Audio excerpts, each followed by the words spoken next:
সেই দিন চলে গেছিলাম বজরংবলী মন্দিরে পুজো দিতে। তোমরা জানো সামনেই রামনবমী, তা রামনবমীতে বজরংবলী মন্দিরে খুব ভিড় হয়। তাই আমি কদিন আগে গিয়ে মঙ্গলবারে পুজোটা দিয়ে আসলাম। আমরা যখনই যাই পুজো দিতে আমরা এই কাকুর কাছ থেকেই ডালা নিই।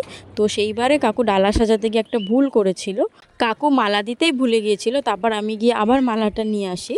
তারপর তো আমরা লাইনে দাঁড়িয়েছিলাম, তোমরা দেখতেই পেলে কতটা লাইন ছিল। আর এই জায়গাটাতে যজ্ঞ হয়।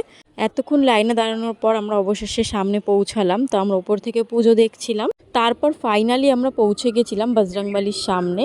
তারপরে অঞ্জলি দিলাম। অঞ্জলি দেওয়ার পর ভগবানের পায়ে সিঁদুর দিতে দিতে আগাতে হয়। মেয়েরা নাকি বজরংবলীকে ছুঁতে পারে না, তাই আমরা কোনো মেয়েরাই ছুঁইনি, শুধু ছেলেরা পা ধরেই প্রণাম করছিল। তারপর পুজো কমপ্লিট হওয়ার পর আমরা ওপরে এসে ধূপকাঠি মোমবাতি জ্বালালাম।